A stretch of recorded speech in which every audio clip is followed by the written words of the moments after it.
journey to normalize divorce. I know people who can help you get a divorce, but I don't know anybody who can help people after a divorce. We have a divorce recovery coach out here. Let's welcome Rucha Krishnan. That's exactly where I come and support people, facilitate when anybody goes through a divorce. That experience can be highly traumatic. Well, India is the pressure of getting married at a certain age. Divorce can feel very lonely.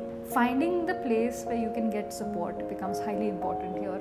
If family is not the place that you can get support, acceptable to a certain extent by the society when a man divorces and he's looking for, even for remarriage prospects. There's a place where you don't belong to both the families. There's a custody fight that happens. There are cases of PTSD, a potential life that they thought that they would have, and that's not going to be there anymore. The identity crisis happens, and it can happen with anyone. In a relationship, they let go of their own identity. A narcissist may not even realize that they're narcissist, and manipulators rarely realize that they're manipulating. People who go to war come back with PTSD, and so do abuse victims. Hey you, welcome on Raw with Sneha. I am your host Sneha Desai. Raw is a show where we help you with your love life and your relationships. But before we go ahead, do not forget to hit that subscribe button because that helps us roar even louder. A major part of love is also knowing when to let it go. Yes, today we are going to be talking about divorces. We have a divorce recovery coach out here with us today. So let's welcome Rucha Krishnan out here. Hi Rucha. Hi Sneha, thank you for having me here today. It's such an honor to have you on Raw here. Thank yes. you. So tell me, I am very new to this whole term, divorce recovery coach. So I know people who can help you get a divorce, but I don't know anybody who can help people after a divorce. Well, that's exactly where I come and support people, facilitate, the journey of an individual after their divorce. Most of us, when anybody goes through a divorce, that experience can be highly traumatic. Yes. And it takes a toll on everything on your life, right? Yeah. So moving from there to a place where you are thriving really in your life, it's a journey to get back to that place. Yes. And that's where I come in. That's where I facilitate those journeys. Okay. Helping people find themselves and build a life for themselves after the divorce. Wow. I think it's something that, it's the need of the hour because so many people, and especially when a process like a divorce can feel very lonely. Absolutely. Yes. So tell me, how do you help these individuals exactly? Like what is the first step? Well, first step is, of course, getting to know what you want in life. Okay.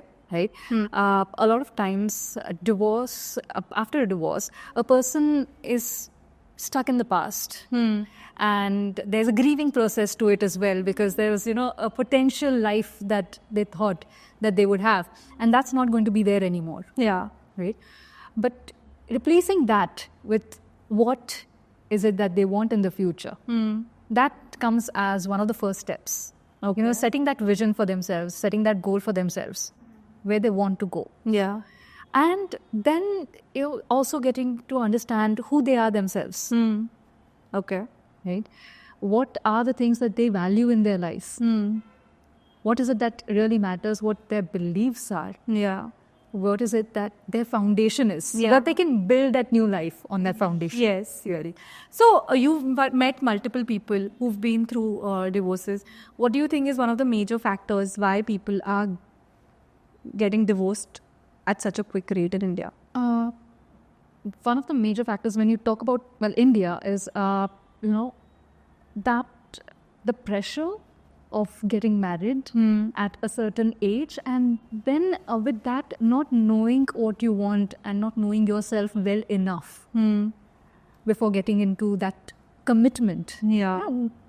Marriage is a lifelong commitment, if you look at it. It's a huge commitment.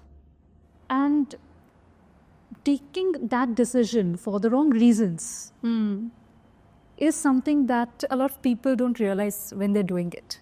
Yeah, I think marrying not for the right purpose can actually, When a lot of times surface values or surface things are checked in terms of, say caste or the economic status, financial status and such.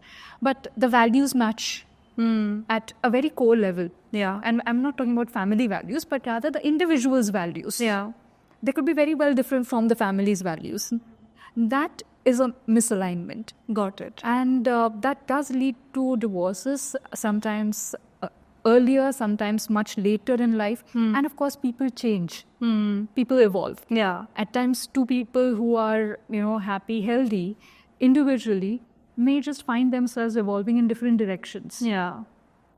So that is another, a reason for a divorce. Yeah, I think we had an intimacy coach in one of the previous episodes, and she said that how our needs are evolving every 3 to 5 years, and especially when couples go through this shift, and suddenly you can feel like you don't belong in that relationship anymore, and that's when the whole process sort of begins, where you cannot see yourself with your partner at that point. But tell me, how is a divorce different for a male and a female? Well, we have certain gender roles in place, of course, and there's a lot of conditioning that comes with genders. That is another topic by itself. But when it comes to divorce, when it comes to a woman going through a divorce, really, it's not really great, or it's not something that is looked upon highly in the society that we are in right now. It's definitely difficult for a man as well. It's not easy there. But it's more acceptable to a certain extent by the society when a man divorces and he's looking for, even for remarriage prospects. Got it. But that again comes from the patriarchal system that we have. But that makes a huge difference when it comes to recovery post a divorce. Okay. Because the pressure on both genders is there, but it's different. It's different. Do you see that happening? Yes. The way things are in terms of course, the legal system as well, and the complications of the legality of the divorce and child care. Yeah. Right? For couples who do have children. Yeah. It's a completely different ballgame again. Yeah. When it comes to divorce and moving on from there. Okay. A lot of times the custody, there's a custody fight that happens. Yeah. Right?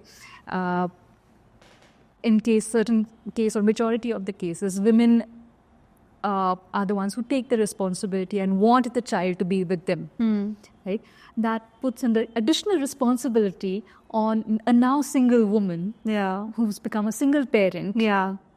Comes with certain financial responsibilities, also routine, responsibilities in the day. Yeah. And that does make a huge difference in terms of the stress levels, the juggling that happens or needs to be done. So what advice would you like to give such women out there who are listening to this podcast? Well, the first advice is stop and take a deep breath. Because, you don't need to have it all figured out.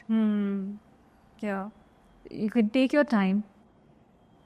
Find time for yourself, especially if it's a single parent. Yeah. Right? Take time for yourself. The child is important, yes, but if you don't look after yourself, who's going to look after the child, right?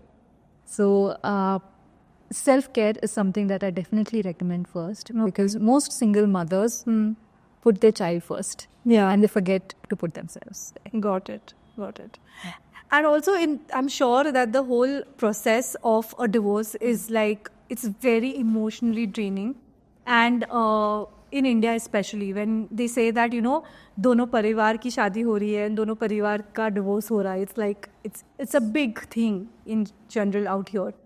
Tell me that how can somebody sort of deal with this as an individual, male or female? What are the first steps they should sort of look into?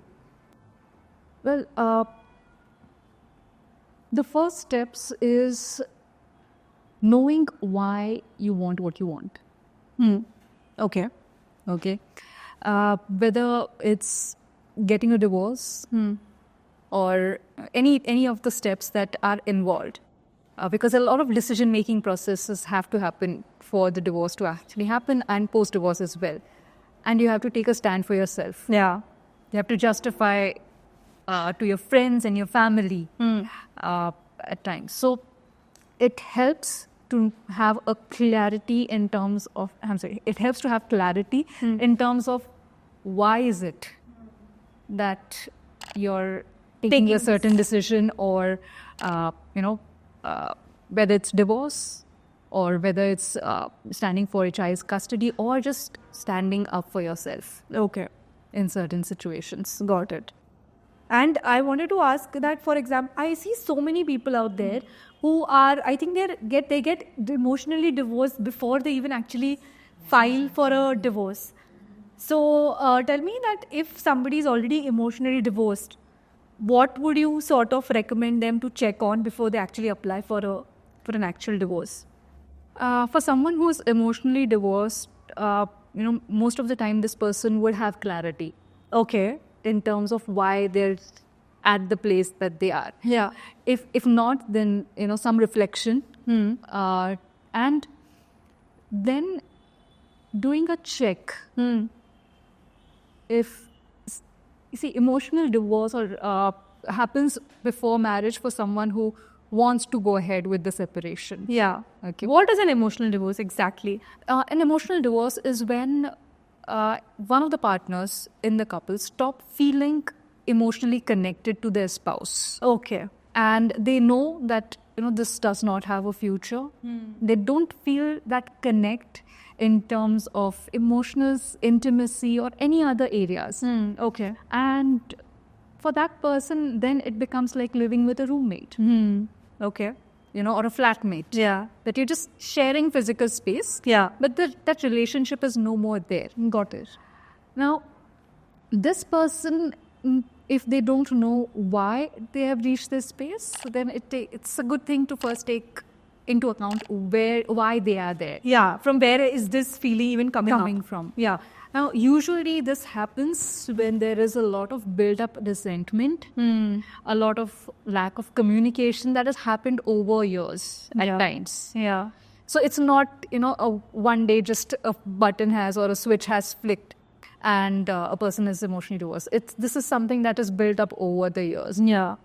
And this happens a lot of times in long, marriages. Yeah. Where for whatever reasons, people take each other for granted, and the connection just fizzles out. Yeah. So this person then, like I said, needs to take into account why is it that happened, if they would really want to work on it. Got it. Before going for, or approaching with this topic or a divorce with their partner. Yeah. Right? If they would want to work on it, what are the things that they would want to work on it? So there's a lot of reflection and introspection, digging deeper, that needs to be done by this person. Got it. And if they are at a place where they know that, no, for whatever reason, they're at a definite no. Yeah. And they do not want to reconnect with their partners. Then preparing themselves for approaching and broaching this subject. Got it. With their partner before anybody else.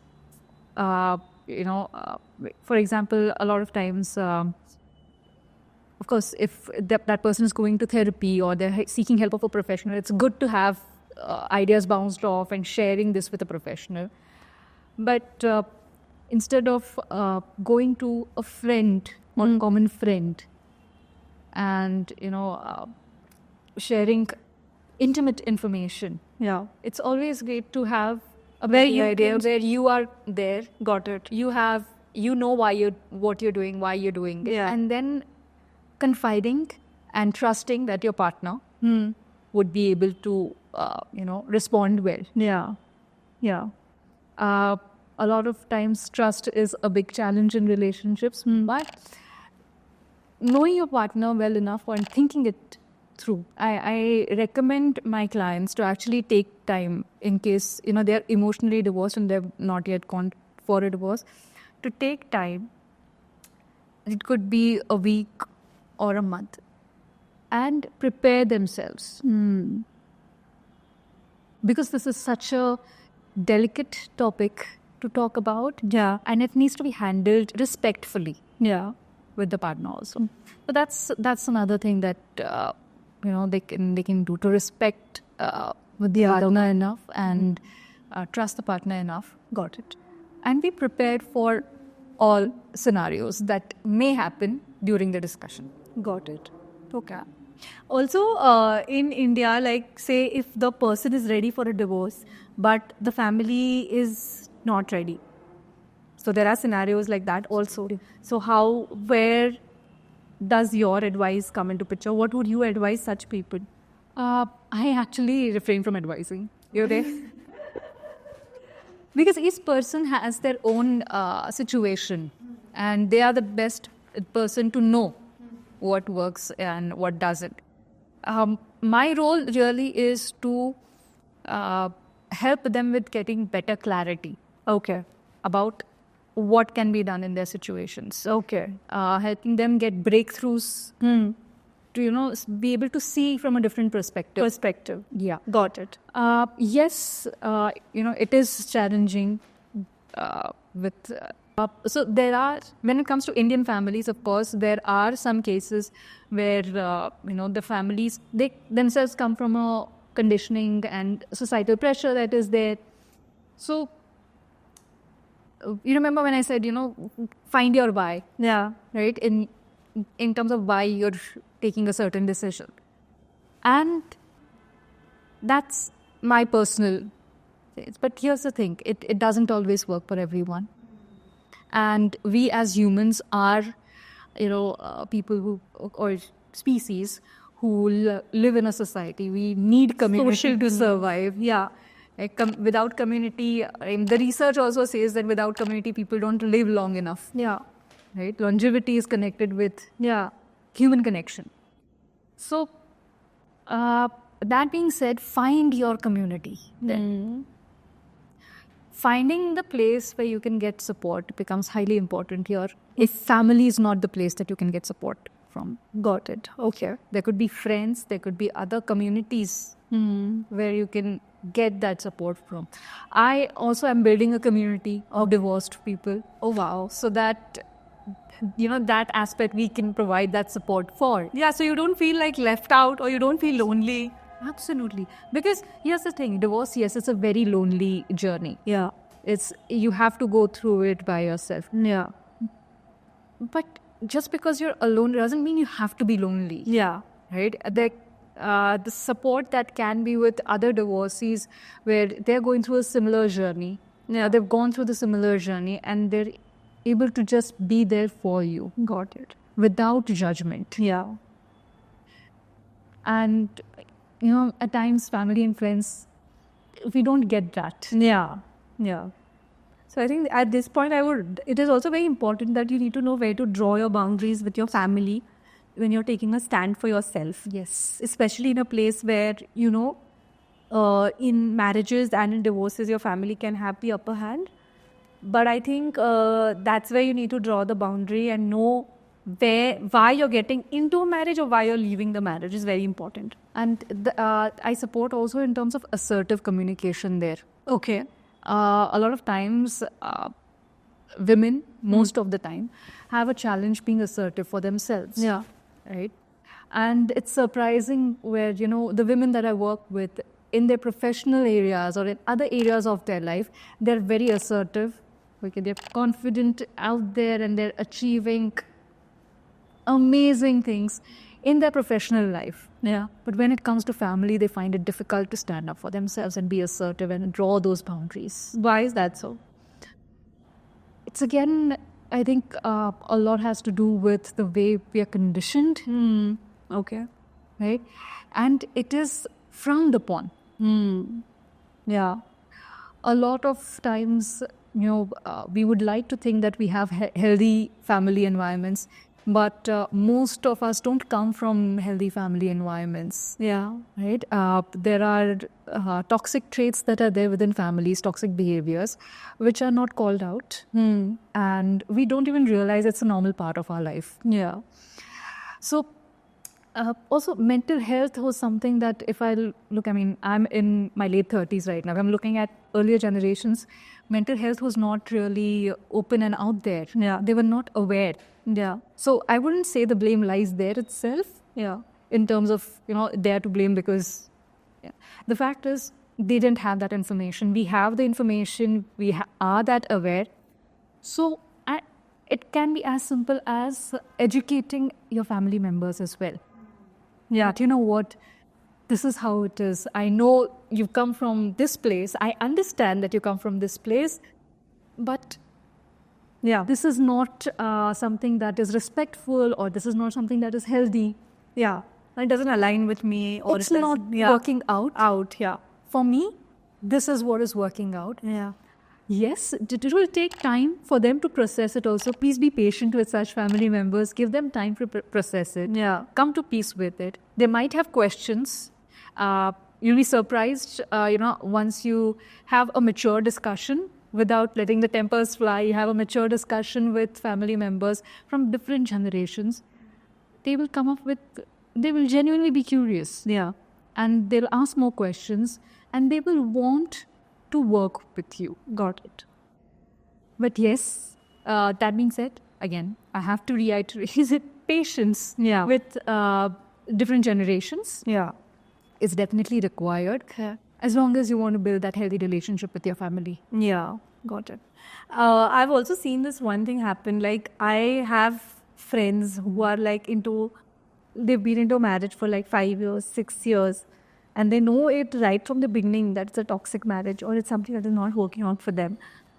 Still, they sort of continue being in that kind of a marriage, and the decision is sort of taking this decision of taking a divorce is really like, after like they sort of push it away. Like, I don't know why this exists. Why do you think people take so much time? I think because marriage is celebrated and divorce is looked frowned upon. Okay. Yeah. We celebrate marriages, we spend so much money. We have a party and a blast when people get married. And then divorce is something that is spoken about only in whispers. Right? So, yes, that pressure is there. Yeah. The lack of, like we spoke of, family support. Sometimes friends also, don't support decision. Because No, but sometimes I feel that even the person, they also sort of take so much time to like come to a conclusion. Sometimes I've seen people not even see that it's a toxic marriage. Absolutely. And that's why I'm coming to it. Yeah. That lack of possible support that could be after leaving that relationship is what is one factor, that fear. That, I may not have anyone supporting me. Yeah. After I might lose my family and friends. Yeah. Right? Like, we are social animals, right? Yeah. We require human connection. Loss of that connection. When a person divorces, it's not just that partner is gone, but the prospect of losing close family and friends is one aspect of it. Another aspect is a person's beliefs about marriage and relationships. Right? They could be in an unhealthy relationship, a toxic situation, but they are not ready within themselves to see This is what is happening to this them. is what is happening. Yeah. A lot of time there's a lot of denial that is in play. And I've noticed happens with the professional women who are out there achieving a lot of things that they do achieve outside is they fail to see themselves as victim in their relationships. And when I say fail to see, I mean that even if the situation is happening, that acceptance that, I am a victim in this situation. Okay. Or I am being manipulated in this situation. That you need to accept that before you actually take any step Yeah. to overcome that, right? So that doesn't happen for a long time. Yeah. And then comes, of course, once the acceptance comes, then comes the family pressure. What would my family say? Will they accept me? Will the friends accept me? Yeah. What would the society say? Yeah. What will this uncle, this auntie say? Yeah. All those things would Also, come up there. I know that breaking a news, a divorce news in the family is also, Absolutely. I mean, there's so much pressure that how will they do it? Because it's a lot of times it happens, like I said, in whispers. Yeah. People whisper in another person, say, you know what, this person got divorced. Yeah. And that's how, through the grapevine, the Yeah. family gets to Yeah. know. And rarely have I seen people congratulate somebody for coming out of a toxic relationship or getting divorced from a toxic relationship. Yeah. And you know what? That's something that should be celebrated as well. That a person realized that something, not even toxic, like any relationship that's not working for them, that person had the awareness. They realized that, you know what, this is not working out, and it's better to part ways Yeah. than to be miserable Yeah. with each other. Yeah. It takes courage Yeah. to take that relation, end that relationship, take that decision, Yeah. and to share it with the world. Yeah. But you know what? Yes, I have now legally taken steps Yes. because I am so sure that's not going to work out. Yeah, I think breakups are just so looked down upon as a negative emotion. I think it's just the Bollywood or the whole society conditioning in general that a breakup is like it's breaking your heart. Of course, it does break your heart, but it's also an entering of, like, you're entering into a new chapter Absolutely. in your life, and you're leaving something that didn't belong to you all this while. It also connects to our fear of failure. Yeah. Right? Failure is so frowned upon. Even in school, if we flunked in a subject or a test, Yeah. it would just change everything in at home when you got that result back. Yeah. And we're conditioned to not fail or hide failure. Yes. And it's high time we realize that when we fail enough times, we eventually build up towards success. Yes. Like anything else, like any skill, I believe relationships Yeah. require a complex set of skills Yes. to be successful. Yes. And sometimes you have to make mistakes to be able to learn from them. Yes. So, actually, if you don't mind, I would like to also share here that a lot of times people go from one relationship to another Yeah. without learning from their mistakes. Yeah, I was just getting into this whole thing that how does somebody, like, after a divorce, if they are putting themselves out there, how should they start? What is the first step?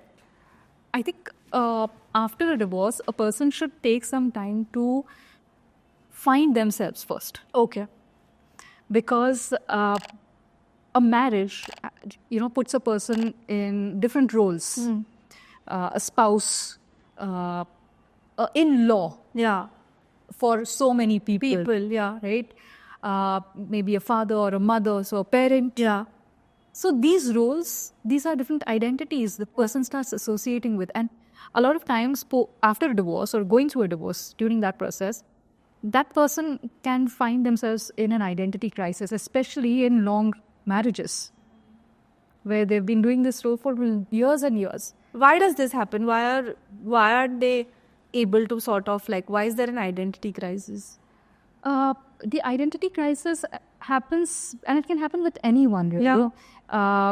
Because one is they're not, they in a relationship, they let go of their own identity. And they become part of a couple. Yeah. I'm getting into relationship space here, but I just want to share that, I believe that a healthy relationship is where one person has their own identity, Yeah. as well as maintains an identity as, Yes. a part of a couple. Yeah. And when we forget ourselves completely, we let go of what makes us us. Yes. As a person. Yeah. Then the identity crisis is bound to happen even with a small change in a relationship dynamic. Yeah. Divorce being a complete shift where certain identities completely go away. You're no more a spouse, right? You're no more part of a unit. Yeah. And if somebody has just live their life till then, being devoted and, taking care only of their spouse. And this could be especially with homemakers. Yeah. Right? Yeah. Who have spent maybe decades Yeah. in a relationship. Yeah. Then they're completely lost. Yeah. in what they are now and what is their purpose in life, what they have to do or who they are. They don't know what their hobbies are, what their likes, dislikes are. Yeah. And that's where this identity crisis comes into play. Yes. Yeah? That's where it happens. So how can they start this? How does one start with knowing what they like? Or like, is there any advice or any tips that you would like to give such people? I would say try different things. Okay. Okay, try out as many obnoxious things you can as possible, whatever comes to your mind, to find out what you like and what you don't like. Okay. Right. I also have programs that I do in coaching. Okay. Like I do these 3 month and 6 months programs. Okay. Where I help people figure out who they are, what are things that they really value. Yeah. What is it that is their foundation, their core. Yes. And once that is strong, right, being assertive, setting boundaries, being able to communicate, it becomes much easier. Yes. Because once you know who you are, what you stand for, Yeah. Then it's much more easier. you have that solid foundation. Yes. Your roots are deep. Yes. Got it. One more thing, there is this whole thing that after a divorce, so after you're married, you've left the family, right? And once you're married, you belong to another family. But after a divorce, there is a place where you don't belong to both the families. Okay? Like suddenly this person comes back to their own house or their own parents, and there is a sense of like not belonging out there as well. Like I see some people have told me this, that Abhi, I feel it's like a burden that I'm living with my own family, like my parents, because they feel that I've come back, then my financial responsibility is on my dad again. And I think most of the females, especially in India, go through this because they are like, ठीक है, मैं वापस घर जाऊंगी तो I will have to have this, I'll be a burden for my family. What would you like to say to such people? So, Or how can they deal with this complex feeling where, I don't want to feel like this in a certain way. okay. So here, what I suggest is having heart-to-heart conversations. Okay. Communicating with the family, where whatever challenges you're facing, right? A lot of times we are not able to communicate what we feel. Yeah. We are not aware of what we feel, and then once we are aware, we are not able to communicate what we feel. Yeah. And being able to communicate with the family, sharing your concerns, will help get clarity of the situation. Yeah. Right? A lot of times we make up imagine scenarios in our mind, Yeah. and stress ourselves. Yeah. Sometimes the family also doesn't know Yeah. how most of to the time. go ahead with Most the of the time, situation. because nobody wants to talk. Exactly. Yeah. So it's a tough road to take, but it's a road that needs to be walked on, where everybody, at least the family members that are, say, the leaders of the family, right? That person sits with them, has a heart-to-heart conversation, Got it.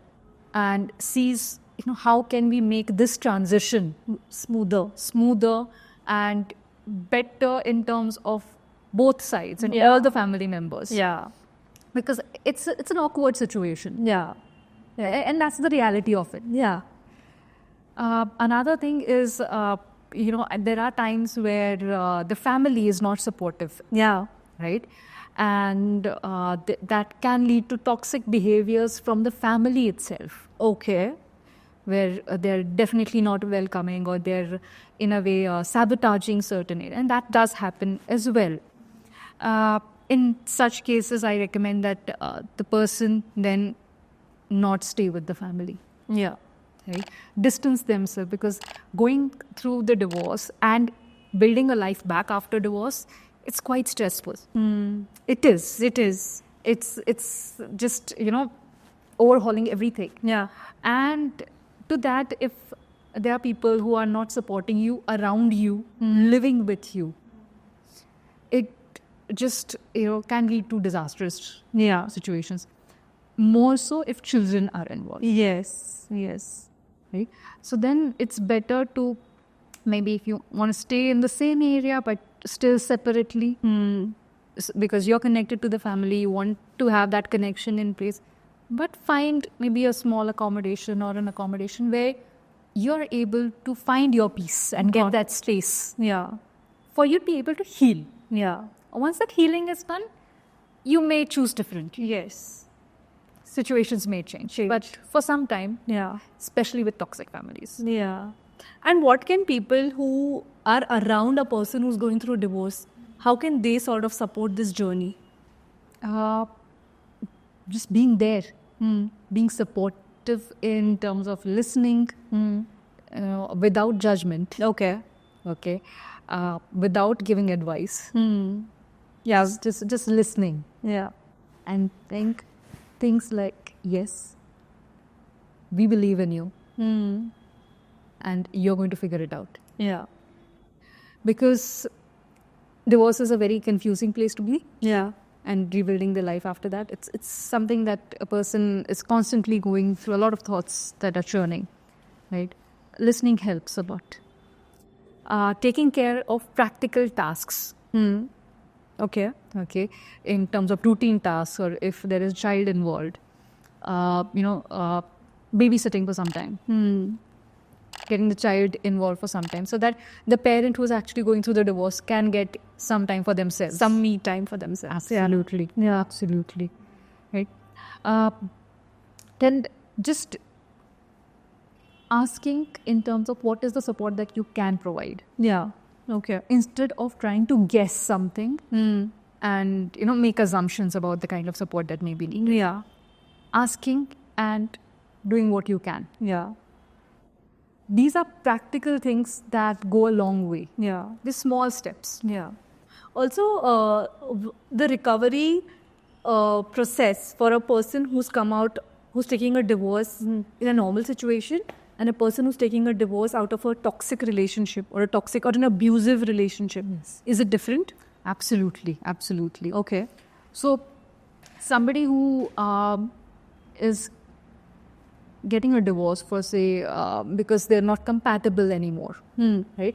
They've evolved in different areas, or the growth is different, and they're just not able to see a future. For them, a divorce can be a mutual divorce, right? Where both the parties agree, let's move away, and it's done very, what can I say, amicably. Yeah. By both the parties. So there, the healing journey is much smoother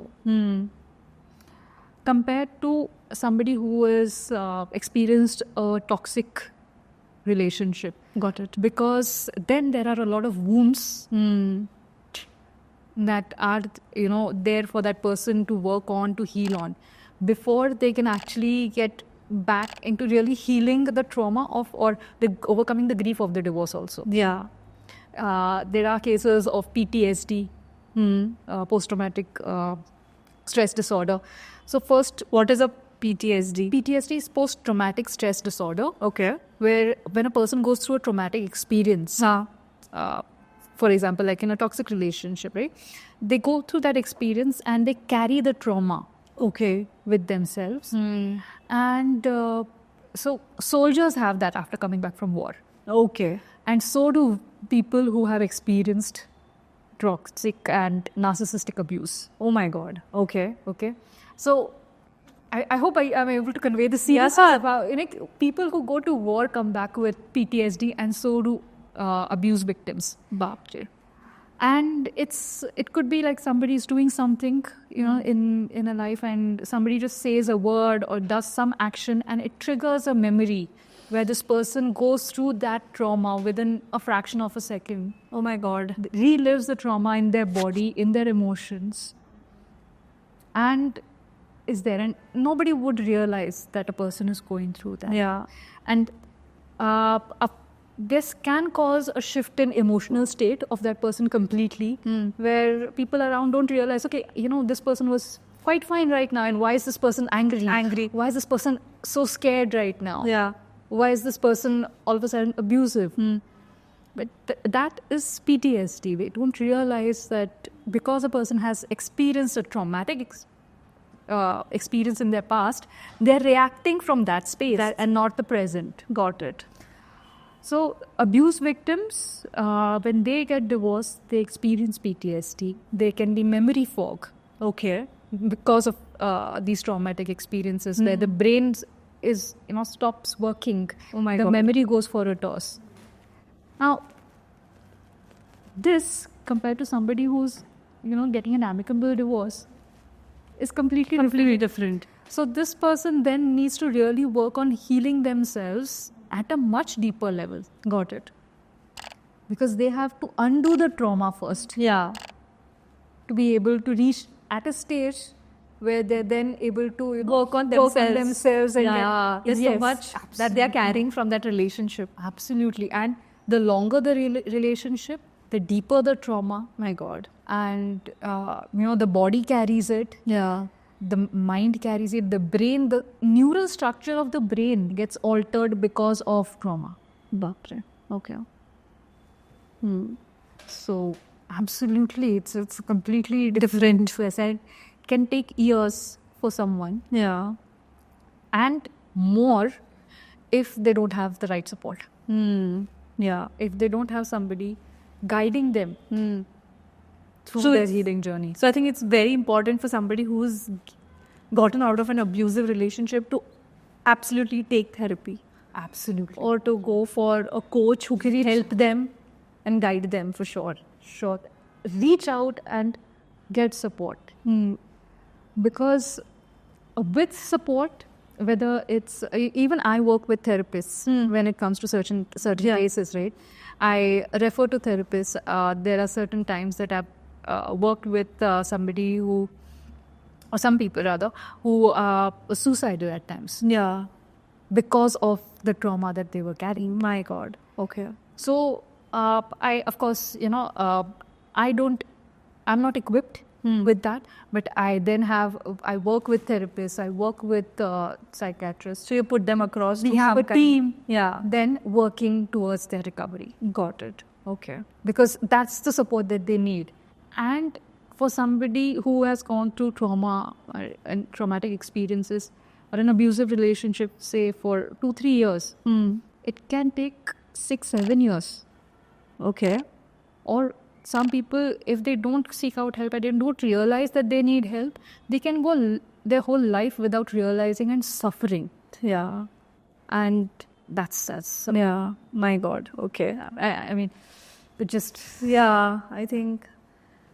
hurts. Yeah, it really hurts. And I think it's not like I think only that experience and that emotion is felt only with that. Only he or she knows what they've been through in that place. And to first even recognize that that was an abusive relationship, even that takes quite some time, to be very honest, for somebody to realize.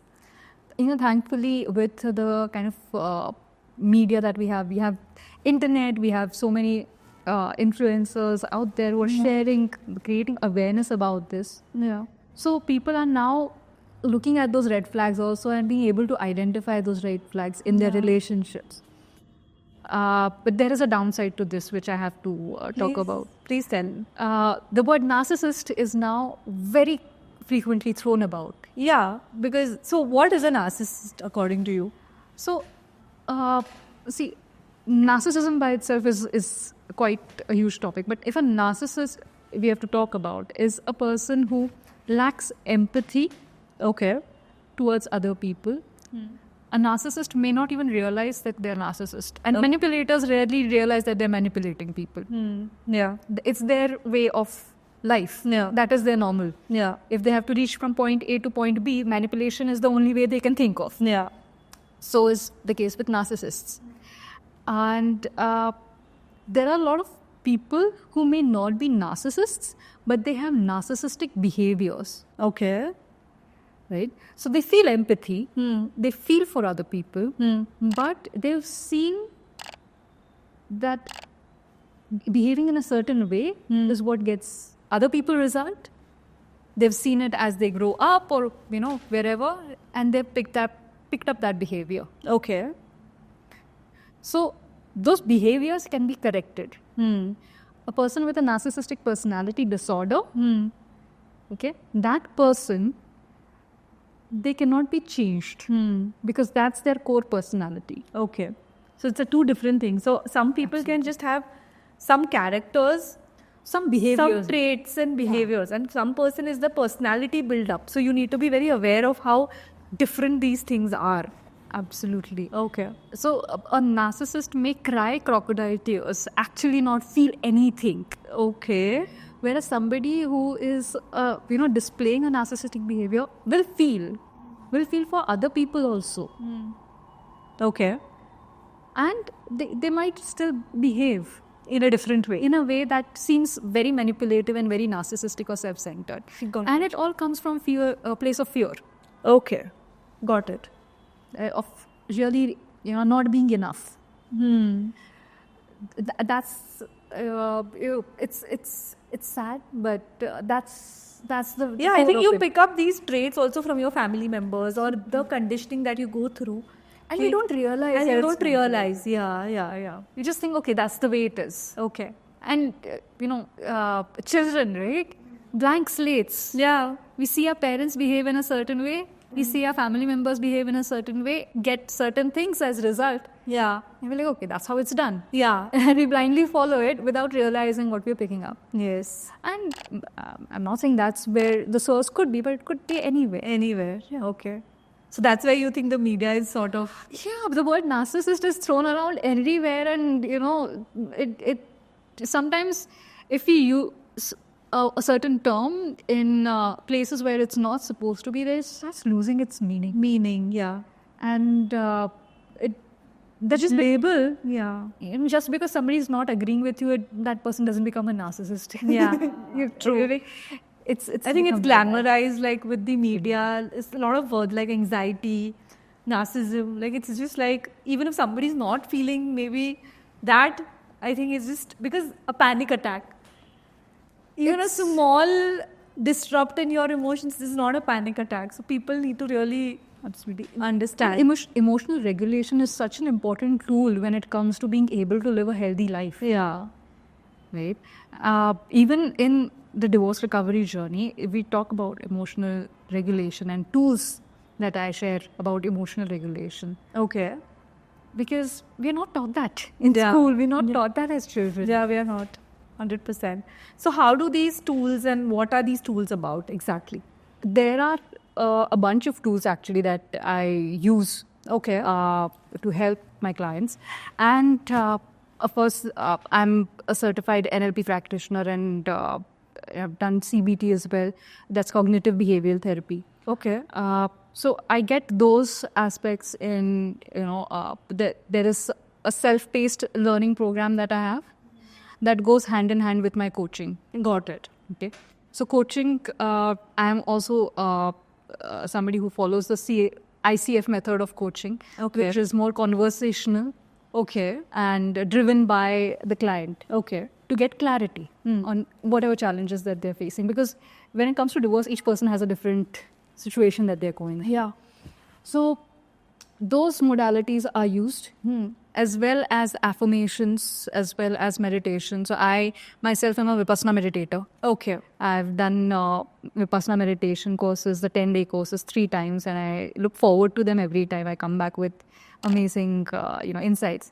So I believe in the power of meditation and breath work. Okay. So whenever required, we have those sessions as well to share tools that help emotionally regulate a person. Now, a person may be experiencing a depression or anxiety, or at times both, right?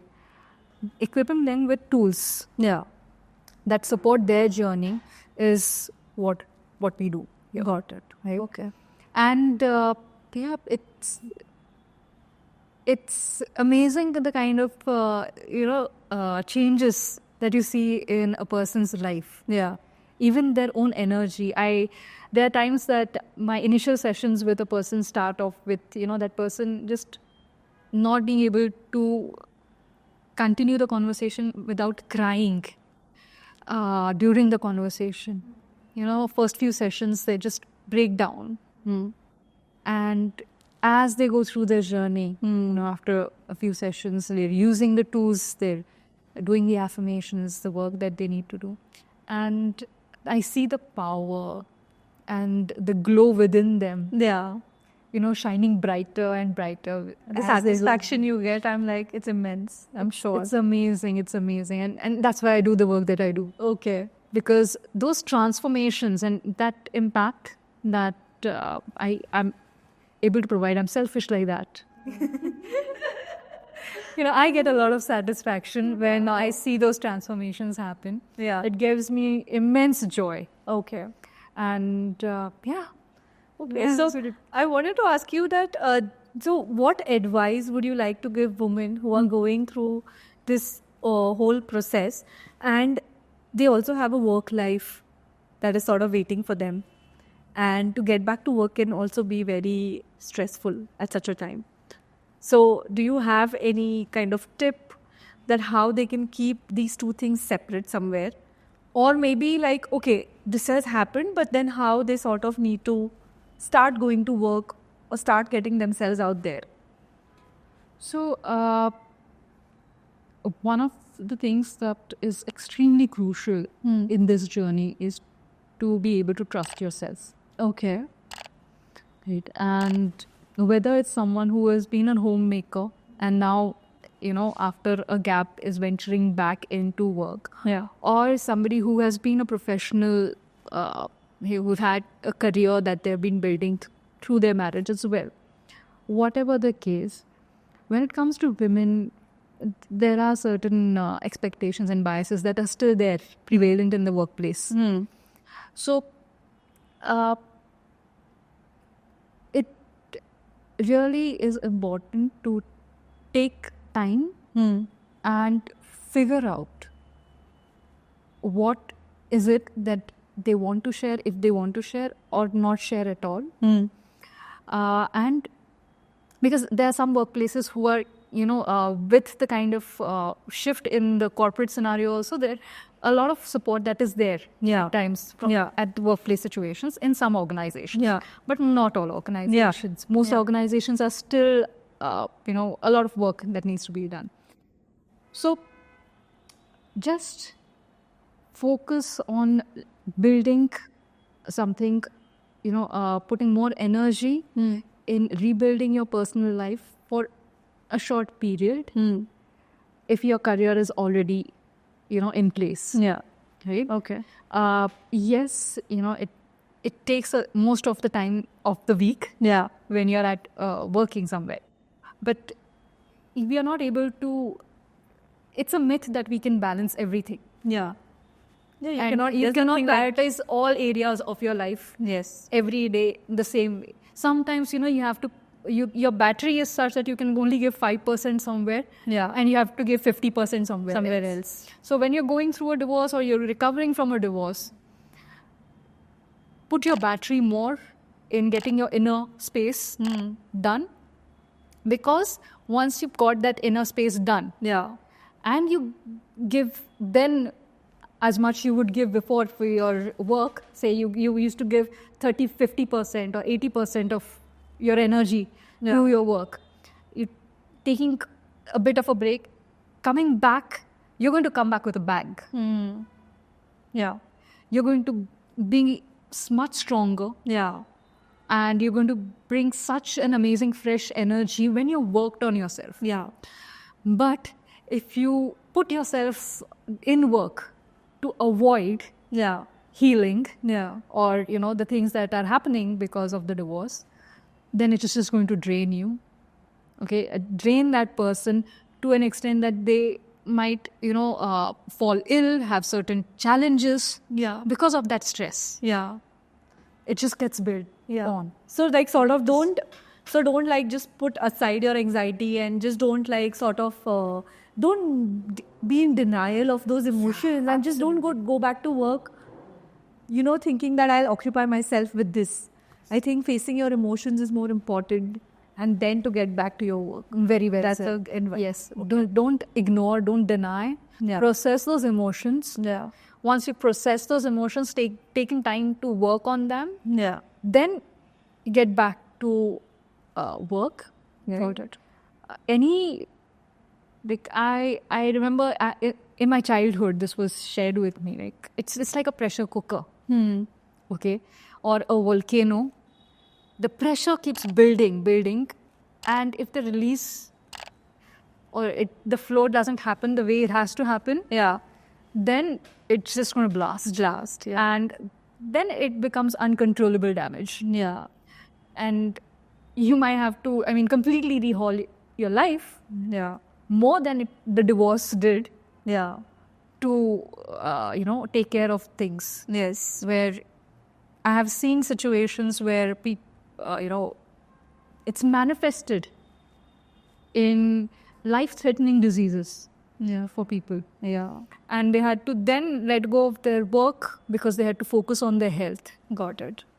Or it can just build up to things that I don't even want to share, but it can be that bad. Yeah. So might as well process Yeah. and then get back to work or focus on processing. Yeah. Yeah.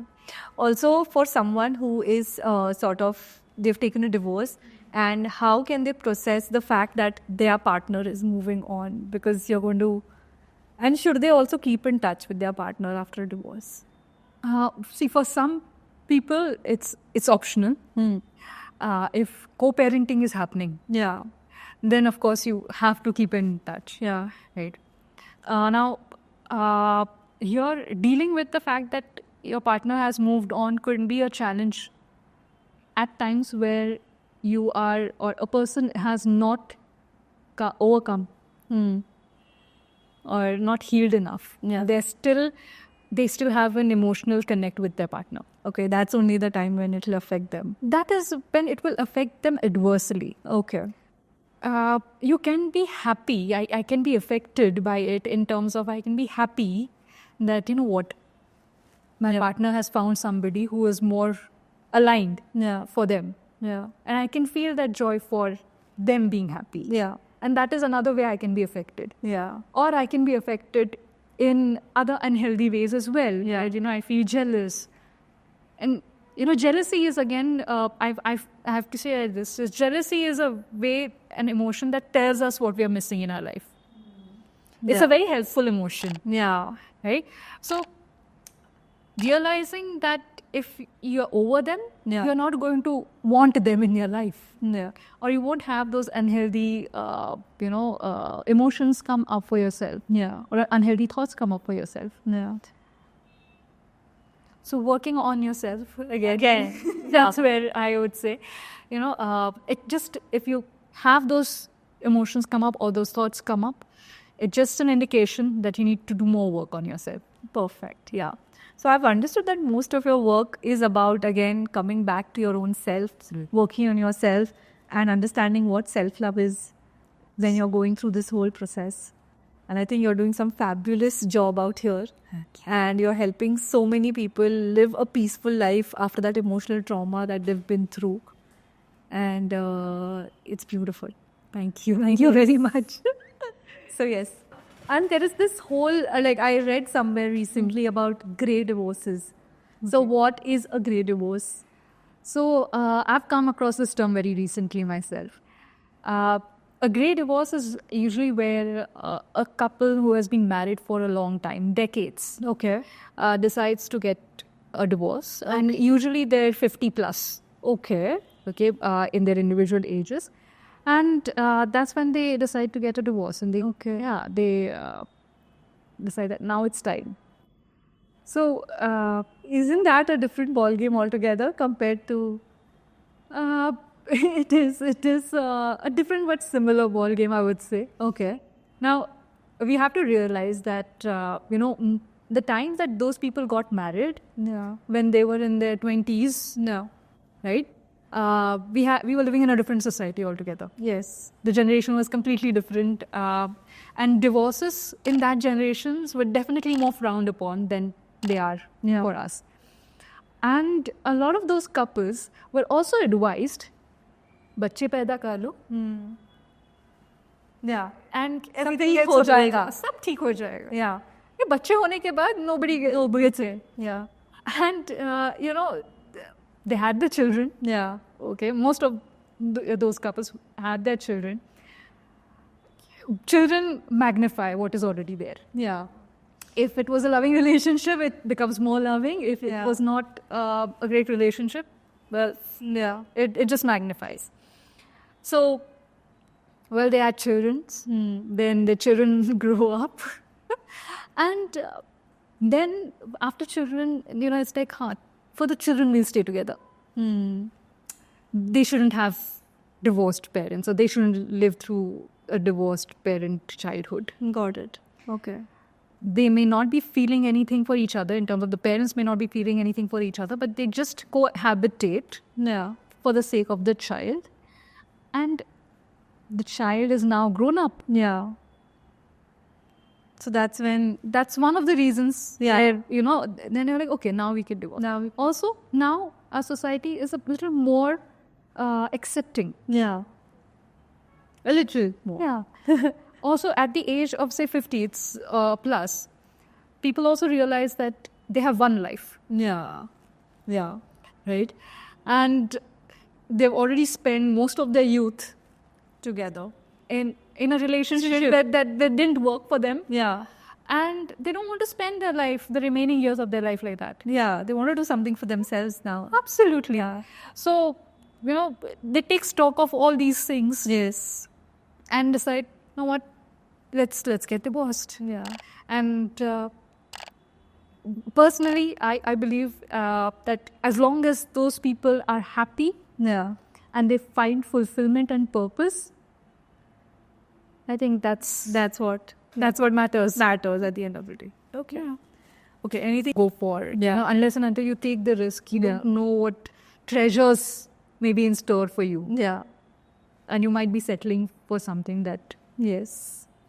Yeah. that's not for you. Yeah. But it's somebody else's treasure, maybe. Yes. Oh, that was perfect. Okay. Thank you everyone for watching this episode. If you like this episode, do not forget to share it with your loved ones. Until then, keep rising and embracing in love, and do not forget, I roar you.